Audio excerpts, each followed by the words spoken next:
Alright, here's the first part of Supergirl Lost Love. And the way that I talk about this, it's going to sound different than usual videos, but that's because it was wrote like a screenplay for a movie. So that's why I'll explain more at the end of the video. So let's go kick it off. Episode 1, Hungover Heroics, Supergirl Lost Love. Let's go. The red sun of Krypton casts long orange shadows across the sprawling estate of crystalline spires and geometric gardens. The air hums with the gentle vibration of geothermal reactors. Kara Zor-El, age 12, sits at the polished obsidian dining table. She has a facial resemblance to her cousin Kylo's features. But where he would grow into a man of gentle earnestness, Kara would grow up to be a firebrand, already carrying a spark of defiant warmth beneath her blue eyes. Across from her, her mother, Alora Zor-El, in her 40s, with dignified, sharp features softened by maternal affection, passes her a bowl of crimson fruits, while her father, Zor-El, also in his 40s with brilliant intensity, barely contained behind kind eyes, reviews holographic schematics that flicker above his wrist comm. Click, click, click. Kara's fork taps against her plate in an impatient rhythm. Allura looks up. Allura, without even looking up, says, "Kara, the food will not escape." Kara says, "I'm finished." Zor-El, not looking up from his schematics, states, "You've only eaten 3 bites." Kara responds, "And they were big bites." She pushes back from the table. Crypto, a white canine with otherworldly intelligent eyes, lifts his head from where he sleeps beneath her chair, his tail beginning to wag. "Your father and I were hoping to discuss your Science Academy placement exams." But Kara was already standing. "Tomorrow, I promise. Can I please go see Hell? He said his father found a new pond on the eastern edge of the city with glowing fish." "Come on, Mother." Laura and Zor-El exchange a look, the silent communication of parents who remember being young once. Zor-El softens his voice. "The Condor province is safe, but be back before the first moon rises." "Thank you, thank you, thank you," she says, bending down to kiss her father's cheek. Allura catches her daughter's wrist gently as she runs off. "Kara, that boy runs through your thoughts so loudly I can hear them from across the table." Kara simply blushes. "Mother..." "Just be careful with your heart, and not just with your feet. You're already clumsy enough, Kara." Kara grins, grabs Crypto's leash, and sprints toward the archway, her laughter echoing off the engraved walls.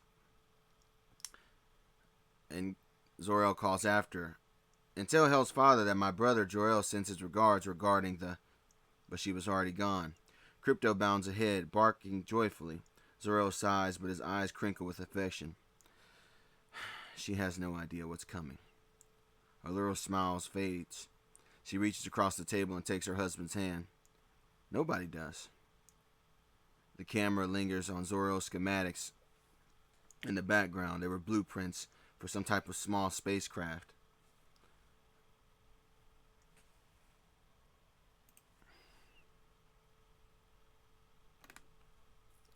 The city of Condor rises in the distance, a masterpiece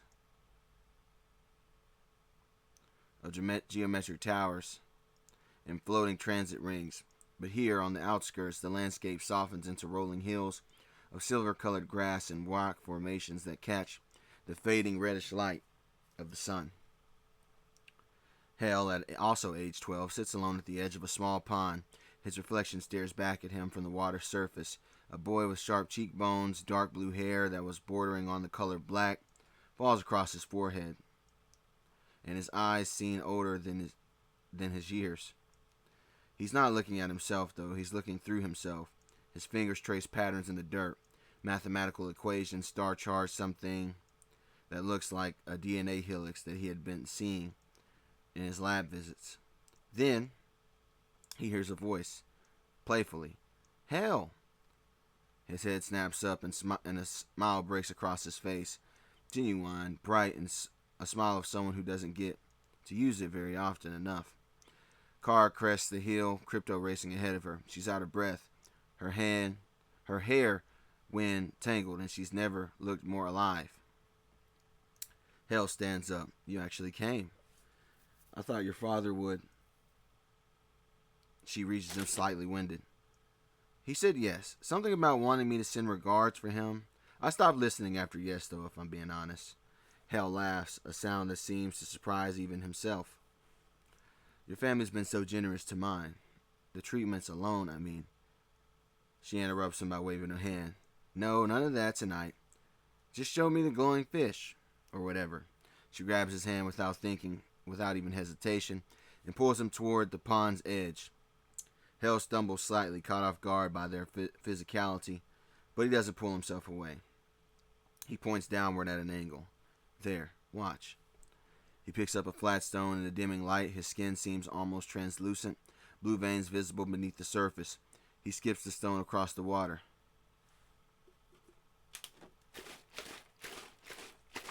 Where the stone touches the water, bioluminescent algae ignites, blue-green trails that ripple outward like living constellations in the movement of fishtails. Oh, she responds, breathless. My father thinks it's a reaction to kinetic pressure, the algae's defense mechanism. Perhaps.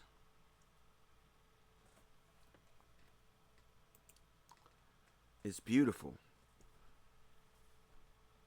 Hell opens his mouth to respond, but his eyes roll back and his knees buckle. Hell? She catches him before he hits the ground, but he's heavy. Too heavy for a girl his age to hold. They both collapse onto the silver grass, Hell's body rigid, then trembling, then still. Hell, wake up. Wake up, please. She presses her fingers to his neck, a pulse, faint, irregular, but there. She mumbles to herself, Okay. Crypto whines, nudging Hell's face with his nose. For 10 agonizing seconds, Hell doesn't move. Then a gasp. His eyes snap open, wild and confused. Kara? You passed out again, Hell. This is the 3rd time this month. It's nothing, the doctor said. The doctors don't know what it is. They've been running tests for years. Hell looks at her. Really looks at her. In her eyes, he sees something he doesn't think he deserves, which is genuine, unfiltered care. I'm okay, really, he tries to assure his friend. You're not. But I'm here with you. That's enough for me tonight. He speaks in almost a whisper. Kara wants to argue. The words are right there on her tongue, but instead she just nods and helps him to his feet and doesn't let go of his hand for the rest of the time they were hanging out.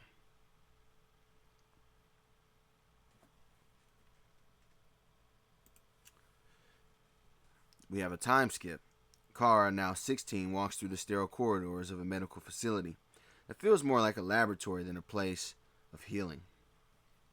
The walls are transparent, soft like alien metals, revealing rooms filled with humming machinery, suspended animation pods, and scientists in environmental suits. Her footsteps echo. She's nervous, her fingers twisting the hem of her red tunic. A scientist, Dr. Vogt, in his 60s. He had cold eyes, the kind of man who measures everything and data points. Meets her at a reinforced doorway. Dr. Vogt. He's stable. The latest cellular therapy has allowed the degradation, has slowed the degradation by approximately 14%.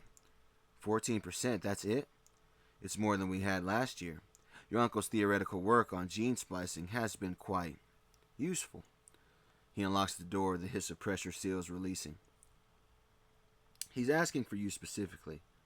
He doesn't even ask for much anymore. Inside the room, Hell, age 16, sits on a medical bed.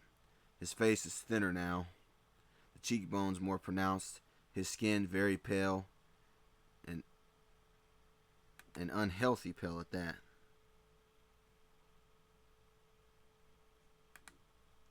Someone who avoids the sun, but the waxy pallor of someone whose body is slowly betraying them, or more than someone who would slowly avoid the sun, like someone whose body is slowly betraying them. But his arms are what catch Kara's attention. Horizontal scars, 2 of them, like parallel lines above each tricep, raised in dark red incisions, stains against his skin, surgical sites of maybe something worse. You look terrible. Hale smiles weakly. Well, you look the same. Beautiful, bold, and entirely too loud for this late hour. She crosses to him, sits on the edge of the bed, and takes his scarred arm in her hands, tracing the scars gently with her thumb. Do they hurt? Hale decides to lie. Not anymore. And she knows he's lying, but she doesn't call him on it. The treatments, are they helping? Hale is quiet for a moment, then he pulls his arm away gently and reaches for a data slate on his bedside table. On it, complex cellular diagrams rotate slowly. His own cells, she now realizes. Something is wrong with the nucleus of my cells. The DNA strands are fraying, unraveling like threads, being pulled from a rope. They found it, the source. It's a mutation in my cellular replication sequence. Every time my cells divide, they come out wrong, like photocopies of photocopies. But they can fix it. The scientists, they can, Hale gently interrupts. They're trying. Experimental gene therapy, cellular regeneration. Your Uncle Jor-El has been incredible. He's been incredible. His theoretical work on unstable genetic matrices give Dr. Vogt framework we didn't have before. He looks at her, really looks at her, the way he always has. Tell him thank you for me. Tell your father as well. Tell your whole family. I know what they've spent on this, on me. You're worth it. Truthfully, I think you're the only one who really thinks that. I'm the only one who should matter in this moment. Hell's expression shifts. Gratitude and pain and something deeper. Something he's been holding back for years. Can we go? Just for a little while. But the doctor said to hell with the doctors. He swings his legs over the side of the bed, stands, wobbles slightly, then finds his balance. I want to go back to see the pond. The same pond. It was the same pond, but everything had changed. The silver grass was taller now, more untamed. The once clear water is slightly murky, still glowing but dimmer, as the algae has grown old and the reddened sun hangs low, turning the sky into the color of like a purplish bruise. Helen Carr sat on a fallen crystalline log, their shoulders touching. Crypto splashes in the shadows, chasing the bioluminescent trails. Is your father still rushing to finish that spacecraft prototype? Carr nods, her expression darkening. He won't tell me why. He just says preparedness and changes the subject. My Uncle Jor-El's the same way. They're both obsessed with something that they won't really talk about much. Hale smiles bitterly. Paranoid scientists always prepare for disasters that may never come. Maybe. She picks up a flat stone and skips it. The glowing algae flares briefly and then fades. Hale watches the ripples. Kara, I'm not going to get better. She freezes. Don't say that. Hale. Almost peaceful and calm, he interrupts. The doctors. The real ones. Not the ones who smile and use words like optimistic. They give me maybe 5 more years at the rate of the degradation. At the way my degradation is accelerating. Then we find better doctors. We find another system. Listen to me. She stops. Her lips tremble. I spent most of my life being sick and being treated. Being a problem that needed solving. But when I'm with you, I'm not any of those things. I'm just the same boy that was sitting at a pond with a girl that he stops, swallows. If I get better, when I get better, I'm going to fix all of Krypton's problems. The council, the guilds, the civil unrest, the way we've stopped dreaming. We used to reach for anything was possible. Reach beyond the stars. Kara, now we are just staring at our reflections. Not even noticing the mirror is cracking. He gestures to the water.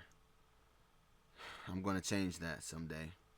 That's a pretty big promise for a boy who can't even skip stones properly. I can skip stones fine. You hit your own reflection last time. That was artistic intent. They're both laughing now, and then laughter fades, and they're just looking at each other, and the space between them feels now impossibly small. Hell speaks very quiet. We'll build a house right here, next to this pond. You can have your own academy, and I'll have my whatever I end up doing. Change the world somehow. She whispers, and Crypto? Crypto can have his own home. Not that he'll stay in one place ever anyway. Carl leans forward. So does he. And their lips meet in a soft, shy kind of first kiss that tastes like possibility and terror and everything in between as their nerves are firing. When they pull back, Hale's eyes are bright, not with tears, but with something sharper. Purpose. That's not a dream, Kara. That's a promise I'm making you today. And Kara Zor-El, I don't break my promises. She smiles for a moment, just a moment, as she lets herself believe him. I know. Then we have another time skip to a year later. The planet Krypton fills the viewport. A globe of beauty, rings of debris catching the light of its red hot sun. But something is very, very wrong. Cracks spider across the planet's surface. Molten green light bleeds through. The continents themselves seem to shift, buckling under impossible pressure.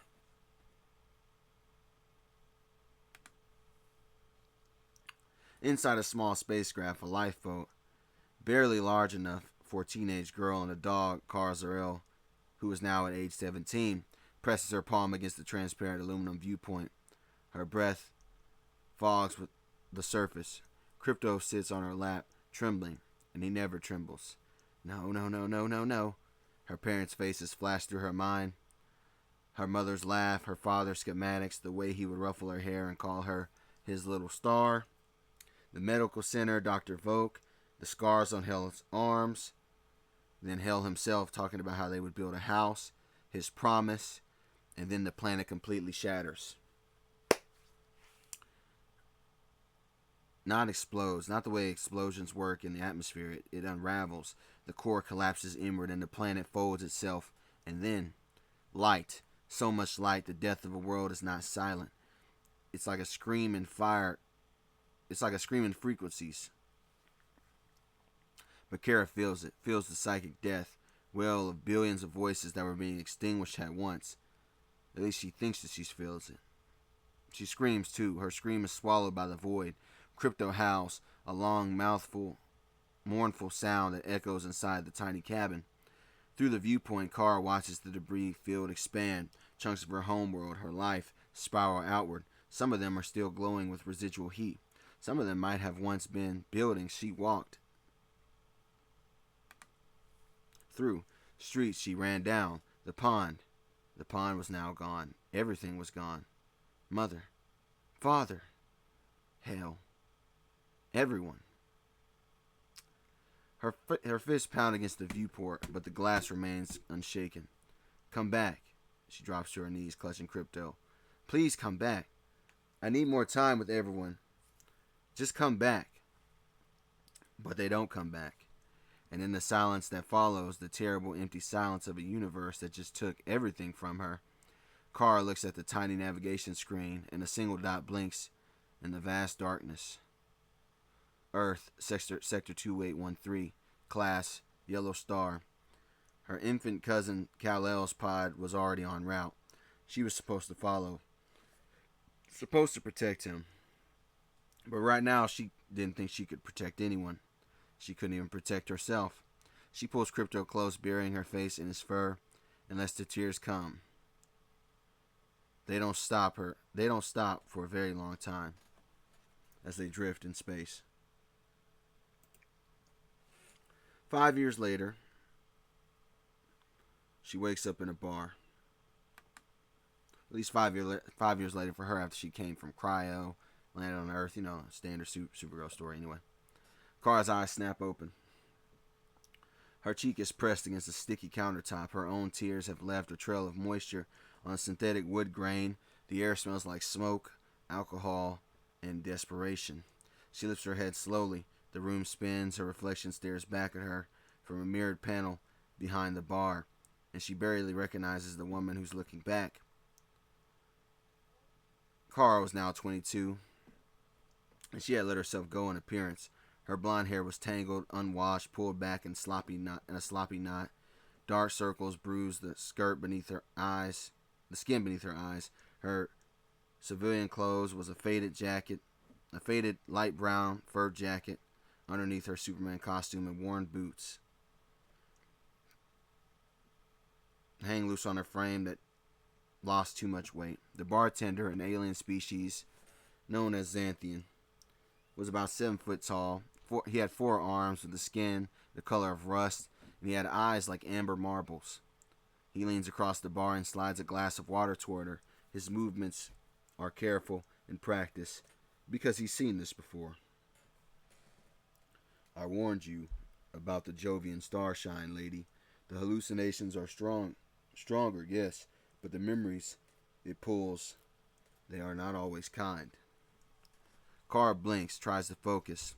The bar comes into view around her, a dive on a planet orbiting a red sun. She had no powers here, no invulnerability, no heat vision. She could just be the broken girl that she was in a broken bar on a broken world, trying to drink herself into oblivion. And though her hallucinogenic drink had worn off, the alcohol was still prevalent from other drinks. And then Kara spoke up with a hoarse voice. I didn't ask for a kind drink. I asked to forget. The bartender crosses 2 of his 4 arms. The starshine doesn't let you forget. It makes you remember. And then it makes you feel all the memories again. Bad business, that drink. I only keep it for customers who are trying to punish themselves. Kara stares at the water glass. Her hand shakes as she reaches for it. The drink helps me forget the current reality I find myself in today. That's what I want to forget. The bartender is quiet for a long moment. Then he sighs. A sound like wind through dead trees, and reaches beneath the counter. He pulls out a small date slate, types something, and slides it toward her. An old friend of mine can fix your ship's engine problem. I've already asked him if he could take a look for you so you can get back home. I don't want to go back home. I want another drink. You've told me your story. But what about your cousin? He's there. Kal-El. He doesn't get it. He landed in a cornfield with a blanket and a dream. He doesn't know what it's like to lose anything. He didn't know anyone there. Still, he lost his planet too. He was a baby. He doesn't remember Krypton. He doesn't remember the smell of silver gardens after rain. He doesn't remember his parents. He doesn't remember... Her voice breaks. He doesn't remember hell. She reaches into her jacket pocket and pulls out a crumpled credit check and slaps it on the counter. More than enough to cover her tab. Keep the change. Calling after her as she walks toward the exit. Hey, the offer still stands, little lady. You can go back to Earth and take a chance to be something more than whatever this is. Kara pauses at the door. I don't want to be something more. Then she pushes through the door. The red sun of Xanthus hits her face, warm, and a reminder that she was powerless. She walked into the dust to find a alien dance hall. As the red sun beats down on a battered of thoroughfare of prefab buildings and rusted domes, dust devils swirl between structures that look like they were assembled from salvage and regret. Kara walks with her head down, boots scraping against cracked pavement. Her shadow stretches long and thin behind her, a specter following a ghost. Then, crying is heard. A child's voice, high-pitched and terrified. Kara's head lifts despite herself, 50 meters ahead, near a food stall with a frayed awning. 3 figures tower over a family. The family is small. A mother, a father, and a boy, about age 8, clutches something trembling against his chest. A pet, not a dog like Crypto, but smaller, with too many legs and an iridescent green scales instead of fur, but the way the boy was holding it. The way he holds it, like letting go, would mean losing the last good thing in his world. Kara then stops walking.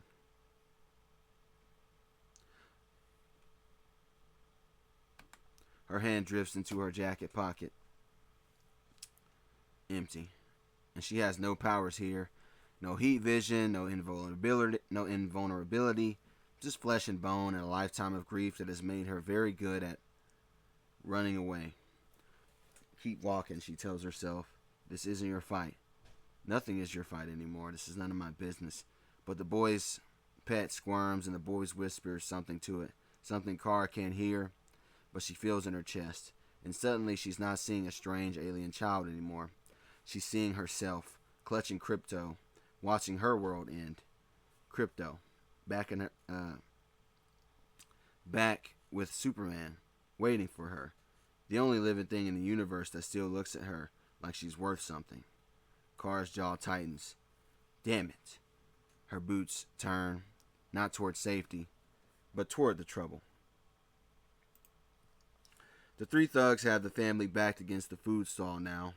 The mother has her arms spread in front of her son, a futile gesture, but a brave one. The leader is Xanthian. He has the same rust-colored skin as the bartender, the same forearms, but he's built lower to the ground, but he had more muscles. His four hands flex rhythmically. It's hard for me to say that. Cracking his knuckles like pop rocks. The protection fee is for protection, sister. You don't pay, you don't get protected. That's simple math. We paid last week and the week before. We don't have more. Then you don't have my protection. He reaches for the boy. Not for the pet, and not for the boy himself. And that's when Kara's voice cuts through the dusty air like a blade. Leave them alone. The thugs turn as one. The leader forearms drop to his sides, his eyes amber like his bartender kinsman, but colder, as they scan the street until they find the culprit. A woman, alone, unarmed, standing in the middle of the road like she had any right to interrupt. The leader tilts his head, amused. And he gestures with his two arms. You lost or something, sweetheart? This isn't your neighborhood. And this family ain't your business. But Kara doesn't back down. Her heart pounds against her ribs. A defiant girl pretending that she wasn't scared. They are now. The leader laughs. It's not a nice sound. She's got teeth. He nods to the two henchmen. They step forward, cracking their necks in unison. Let's see how many teeth she has left when we're done. The two henchmen approach with the lazy confidence of predators who have never met prey that put up a good enough fight back. They look human at first glance. They were bipedal, had two arms and standard proportions, but their skin was blue, like the blue of deep ocean water, and their eyes have no pupils, just white voids that somehow still convey contempt. The first one was taller and broader, with a scar carved across his bald scalp. He reaches Kara and stops, looks her up and down and smiles. You're not from around here, are you, Blondie? You don't know how things work. See, when we ask a question, people answer. When we tell someone to leave, they sure as hell better run. He reaches out slow, deliberate, and flicks a strand of her tangled hair. So here's what's going to happen.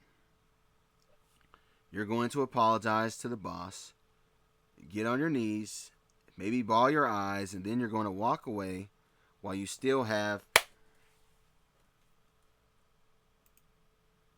Kara's knee drives upward into his groin with every ounce of strength her powerless body possesses. Thud. The sound is wet and final. The henchman's eyes, his pupilless white voids, somehow manage to go even wider. His mouth opens in a perfect O of surprise. No sound comes out. Just a wheeze like a dying balloon of noise. He crumples. Kara doesn't wait. She plants her foot, pivots, and drives her boot into his jaw as he falls. Crack! His head snaps sideways as he hits the ground, unconscious before he even lands. Kara's chest heaves. Her leg stings from the impact, but she's standing, and one of them isn't.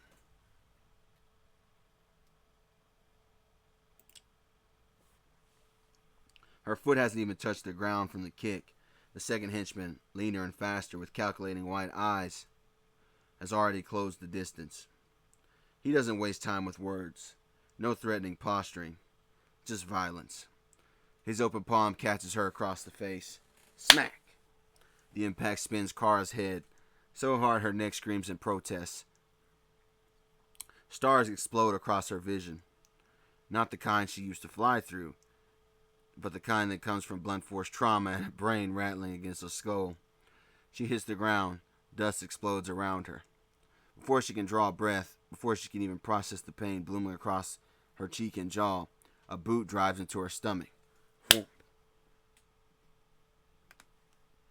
The air evacuates her lungs in a single convulsive gas. She curls instinctively, arms wrapping around her midsection, trying to protect her organs that feel like they're about to be rearranged by a boot. The henchman stands over her. His shadow blocks out the red sun. You think you did something. He raises his boot again. The family watches from the food stall. The mother has her hand over the boy's eyes now, but the boy peeks through fingers, watching the woman who tried to save them get beaten into the dirt. The pet squirms and whines. Kara's vision blurs. The red sun over her head looks like a bleeding wound. Get up, she tells herself, but she can't. Get up, Kara. Get up. Her body won't listen. The boot comes down.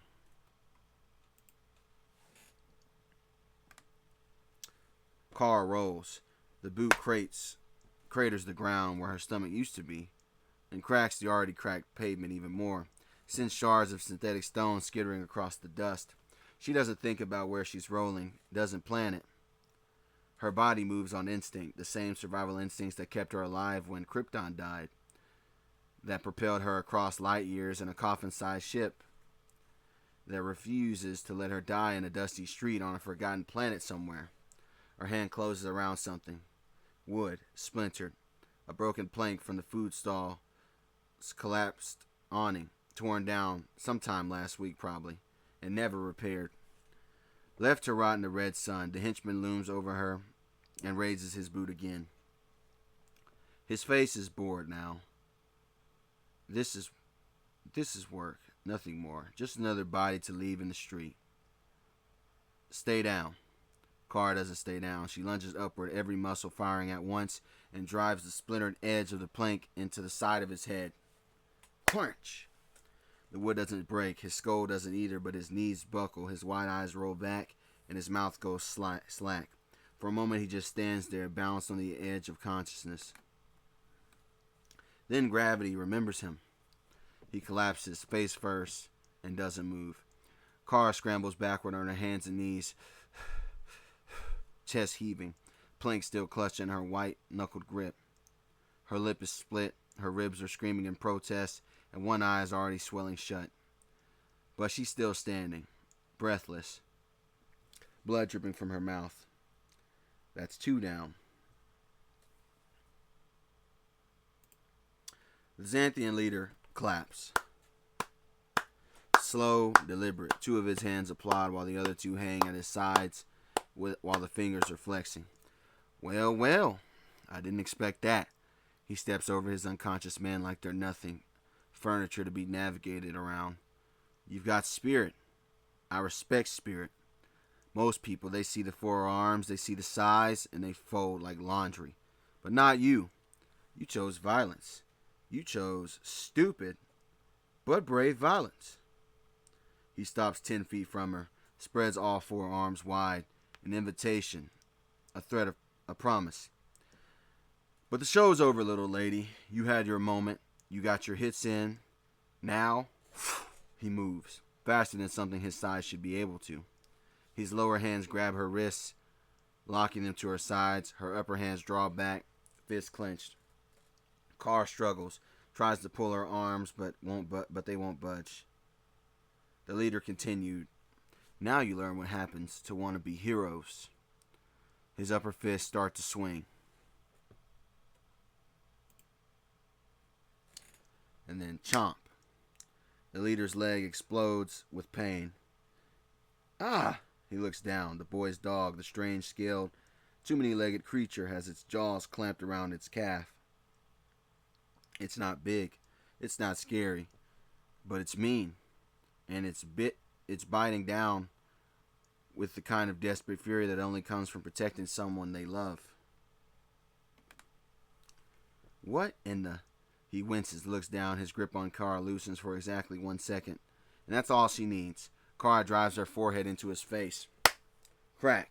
His nose crunches, cartilage and blood in the wet sound of something breaking.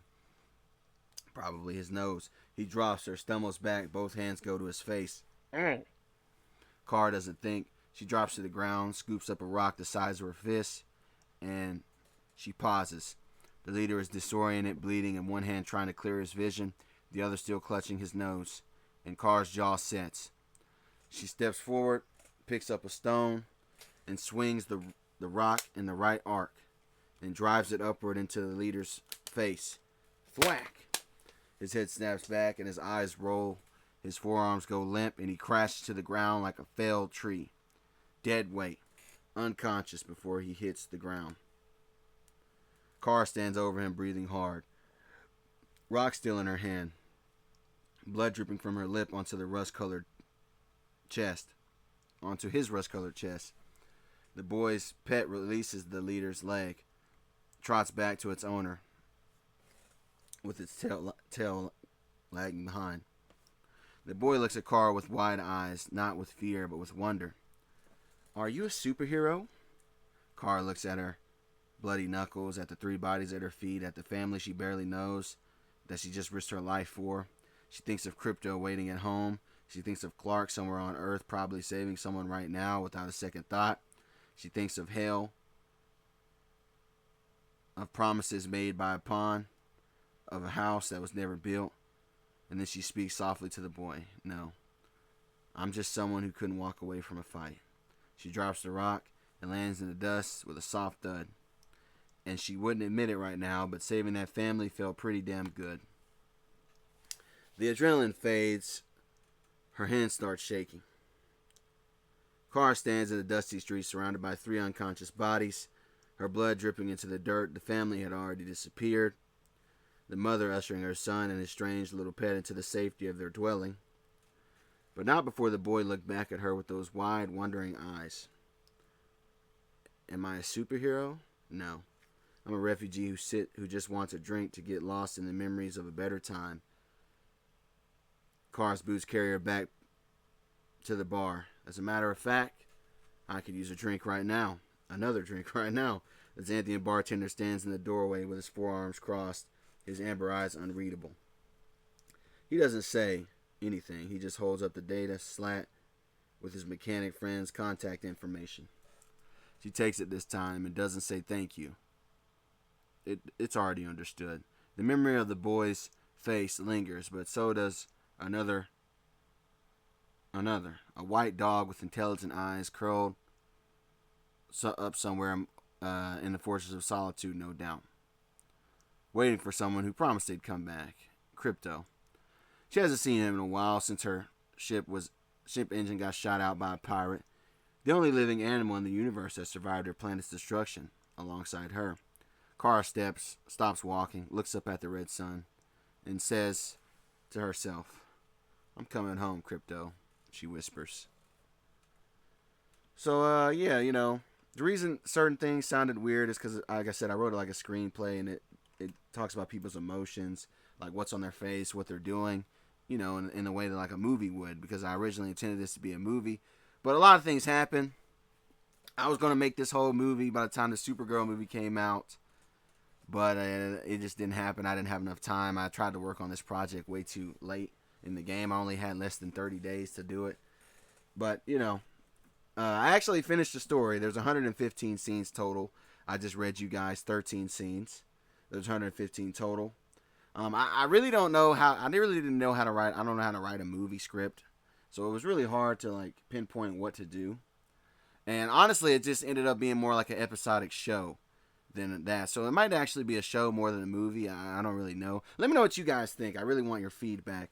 I had finished this 2 days ago, but I was just nervous. I'm always nervous when I'm dropping something that I'm not used to doing, and this is a new thing for me.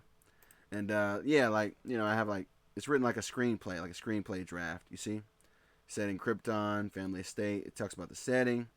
It talks about them what they're doing. Like Allura's not looking up. Zoriel looking at schematics. Car already standing because I wrote it like a movie. Like you have someone read a line and what they would be doing. That's why that is. And shout out to the members, man. Let me know what y'all think about the first episode of Hungover Heroics of Supergirl Lost Love. I'll catch y'all on the next one. Peace.